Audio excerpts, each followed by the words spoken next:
Start करें दी।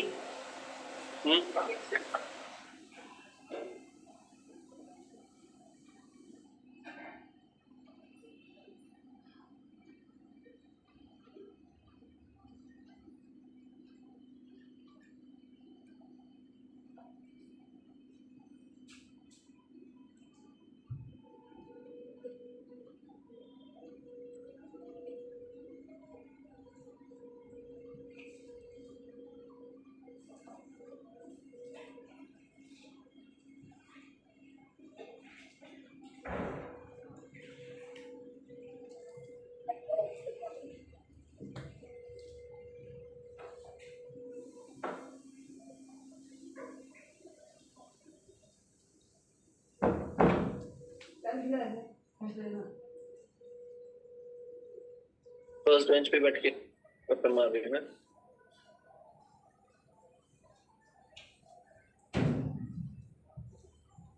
चलिए, last lecture में हमने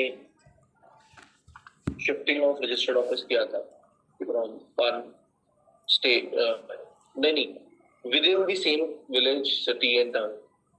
आज हमने करना है within the same state but from one ROC to another. आज हम third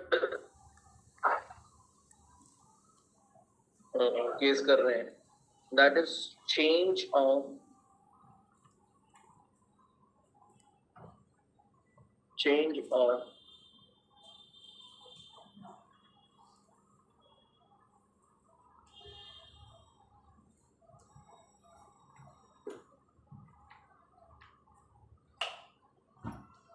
registered office.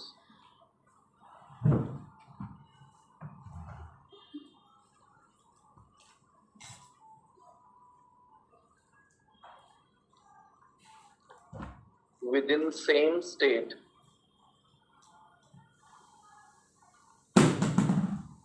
but from jurisdiction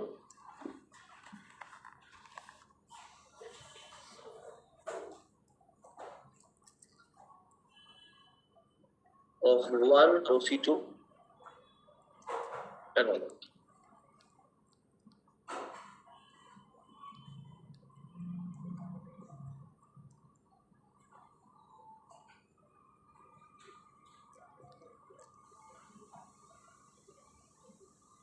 देखो ये सिर्फ दो ही स्टेट है पॉसिबल, महाराष्ट्र और तमिलनाडु, क्योंकि ये दो ही ऐसे स्टेट्स हैं जिसमें एक ही स्टेट में, अदरवाइज तो हर स्टेट में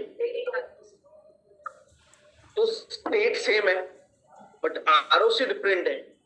इसका मतलब कि सर आपका जो क्या कह सकते हैं, ये दो स्टेट्स के लिए ना, this situation is possible for two states. Situation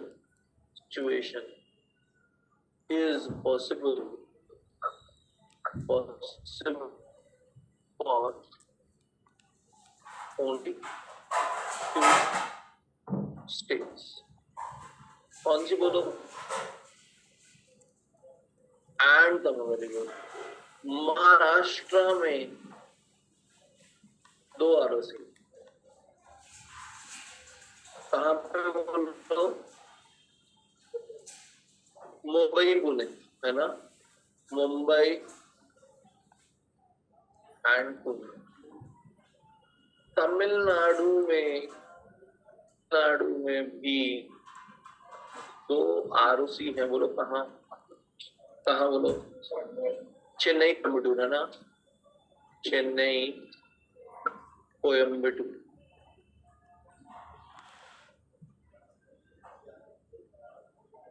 तो बच्चे इधर आप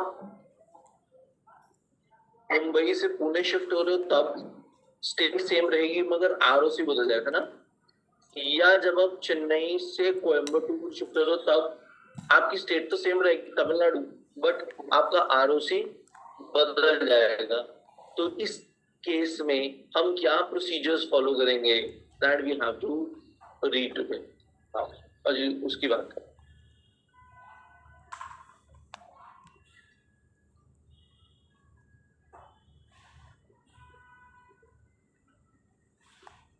अब देखो, क्योंकि एक आरओसी से दूसरे आरओसी बेशक आपकी स्टेट से हो, लेकिन मैंने आपको जब हायरार्की पढ़ाई थी तो मैंने आपको बताया था आरओसी को कौन मैनेज करता है।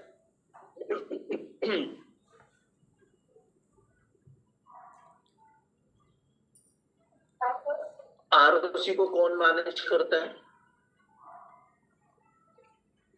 Regional director. तो जब आप एक आरओसी से दूसरे आरओसी जाओगे तो आपको रीजनल डायरेक्टर की भी कंसेंट लेनी पड़ेगी।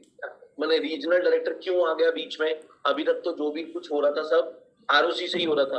अब क्योंकि अब आरओसी बदल रहे हो, जुरिस्डिक्शन चेंज हो रही है ना, तो किसके अंडर आती है जुरिस्डिक्शन? रीजनल डायरेक्टर के अंडर आती है। सो नाउ रीजनल डायरेक्टर से परमिशन लेनी पड़ेगी कि सर मैं ये नहीं कह रहा रीजनल डायरेक्टर कंसेंट देगा नहीं, बट उसकी नॉलेज में होनी चाहिए, उसकी कंसेंट इसलिए लेनी है क्योंकि वो मैनेज कर रहा है चीजों को। कल तक एक कंपनी जो किसी आरओसी के अंडर थी, आज वही कंपनी किसी दूसरे आरओसी के अंडर फॉल कर रही है। So we have to take cognizance of our regional director has to take cognizance of that. So इसीलिए हमने बोला कि हमने रीजनल डायरेक्टर बीच में डाला। तो यहाँ पे लिख लेना नंबर 1 कि sir such change must be confirmed by, कौन कंफर्म करेगा बोलो बेटा? By regional director. क्योंकि बेटा तो आरओसी इन्वॉल्व होगी ना, आरडी बोलते इसको, आरडी।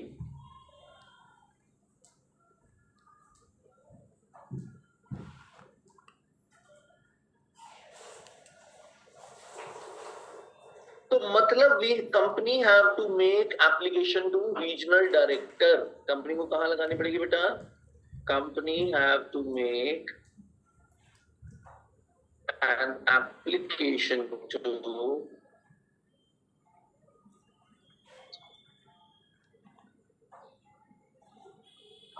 Regional director.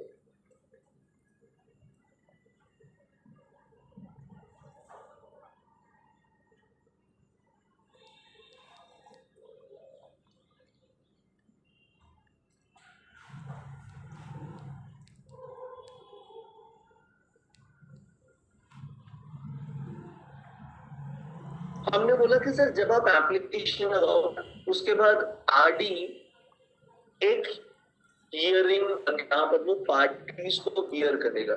जब मैं यहाँ पे बोलता हूँ पार्टीज, इसका क्या मतलब है? What is parties? एक ही कंपनी है तो एक ही कंपनी हुई ना पार्टीज में। पार्टीज कहाँ से आ गई? आरओसी।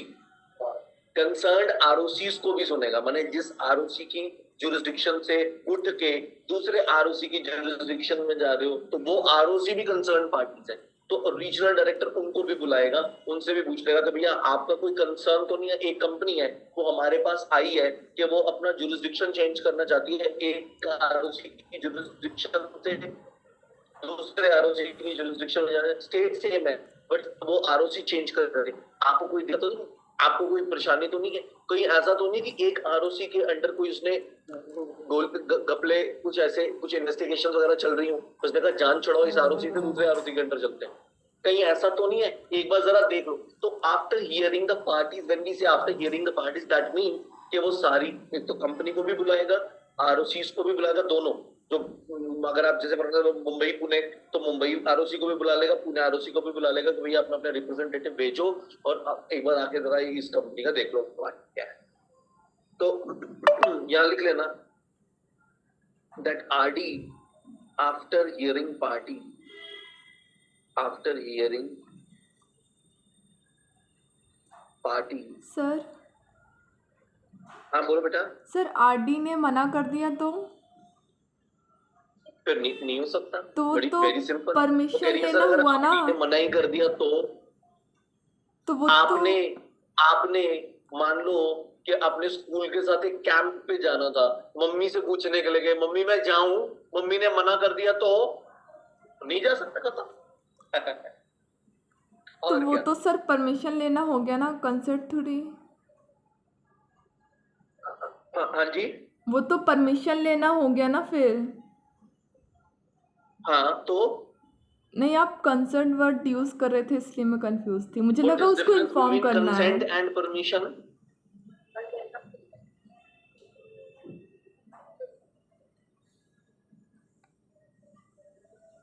क्या डिफरेंस है दोनों में? कि हमने आरडी की कंसेंट लेनी है या हमने आरडी से परमिशन लेनी, क्या डिफरेंस है इसमें? इतना क्या हो गया? अच्छा सर हम तो लॉ पढ़ रहे हैं तो हम तो वर्ड बाय वर्ड चलेंगे, आपने क्यों चेंज किया?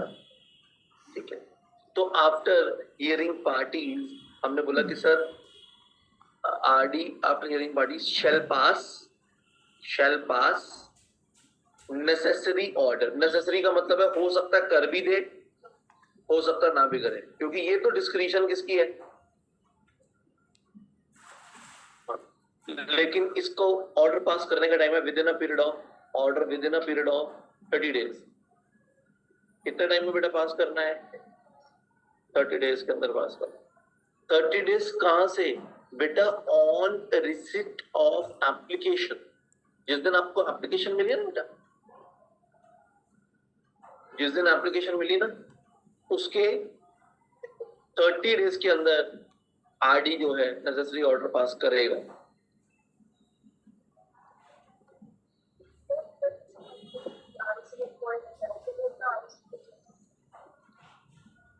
मैं समझा नहीं आपकी बात।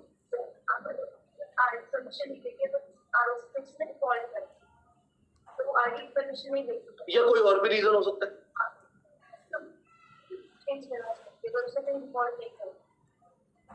क्यों चेंज करना चाहिए? वो आरओसी चेंज नहीं कर रही, वो अपना रजिस्टर्ड ऑफिस चेंज कर रही है, उसकी वजह से ROC it is coming under the jurisdiction of an ROC. मेरा इंटेंट आरओसी चेंज करना नहीं है, मेरा इंटेंट है रजिस्टर्ड ऑफिस को चेंज करना। मैं पहले मुंबई में ऑपरेट करता था, मैं पुणे जा रहा हूं। It could be for any damn reason, it could be हो सकता है कि आपकी नहीं अच्छी चल रही मुंबई के अंदर कंपनी, आपको लगता है पुणे चला जाऊंगा तो वहां पे मेरा सप्लायर बेस वहीं पे ही है, सप्लायर तो पास हो जाएंगे, हो सकता है मैं वहां पे अपना कस्टमर बेस बना लूं, एनी डैम थिंग। तो my intent is not to change ROC. ROC तो चेंज हो रहा है क्योंकि मैं रजिस्टर्ड ऑफिस शिफ्ट कर रहा हूँ, मुंबई से पुणे जा रहा हूँ, तो कल तक मैं एक आरओसी के जुरिसडिक्शन में आ रहा था, आज मैं किसी दूसरे आरओसी की जुरिसडिक्शन में आ रहा हूँ। But I don't want to change my ROC. मैं वो चेंज थोड़ी करने चाह रहा था, वो तो बाय डिफॉल्ट हो रहा है।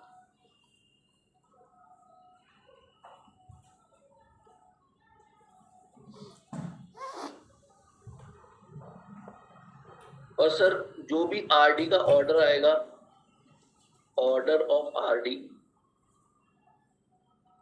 shall be filed with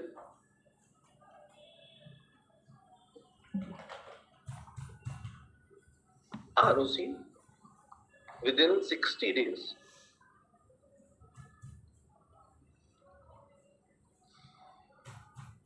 of passing such order.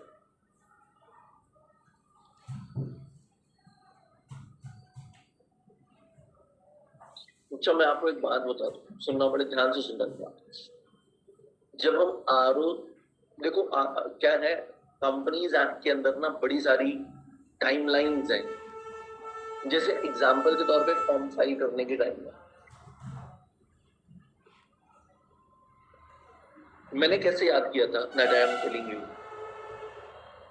Majority जो फॉर्म्स हैं वो 30 डेज में फाइल होते हैं। कितने डेज में बोलो? 30 डेज में मेजॉरिटी। तो आप सिर्फ वो लर्न कर लो जो 30 डेज के अलावा कुछ है। जैसे मान लो कोई कह रहा है ये फॉर्म आपको 15 दिन में फाइल करना, वो लर्न कर लो। ये फॉर्म आपको 60 दिन में फाइल करना, वो वाला लर्न कर लो। ये फॉर्म आपको 20 दिन में फाइल करना है, वो लर्न। वैसे 20 दिन है नहीं, कहीं पे भी नहीं कंप्यूटर में। तो 15 दिन है या 30 दिन है या 60 दिन है या 90 दिन है या 120 दिन है, मैंने ऐसे डेज है। मेरा कहने का अभिप्राय ये है कि जो 30 के अलावा है वो लर्न कर लो, और जो अगर पेपर में आ जाए, अगर तो आपको वो पढ़ा होगा तो आप उसमें जो पढ़ा होगा वो लिख देना। जैसे आपने एक आ गया कि भैया बताओ जी अलॉटमेंट का वो जो पैस 3 है प्राइवेट प्लेसमेंट के केस में कितने दिन में, वो पैस 3 जो है प्राइवेट प्लेसमेंट में वो 15 दिन में फाइल होगी, तो आप लिख दो 15 दिन। लेकिन अगर कोई ऐसा आ जाए जो आपने पढ़ा, वहां आंखें बंद करके, जैसे हम जब लिमिटेशन एक्ट पढ़ते होते थे ना, जब हम एलएलबी कर रहे थे, लिमिटेशन एक्ट में, लिमिटेशन एक्ट तो बड़ा छोटा सा एक्ट है, बहुत ही छोटा सा एक्ट, ज्यादा सेक्शन नहीं है। उसके सबसे जो भयंकर है वो है उसका स्केड्यूल लर्न करना पड़ता है। लिमिटेशन एक्ट बेसिकली बेसिक बताता है कि अगर आपने कोई केस फाइल करना है तो क्या टाइम लिमिट है। माने ये वाला केस है तो इतने दिन में फाइल कर देना, ये वाला केस है तो इतने दिन में फाइल कर देना, ये वाला केस है तो इतने दिन में, ये वाला केस है तो इतने दिन में फाइल कर देना। उसको भी ऐसे ही लर्न किया था हमने रिवर्स ऑर्डर में, कि मेजॉरिटी जो केसेस है वो 3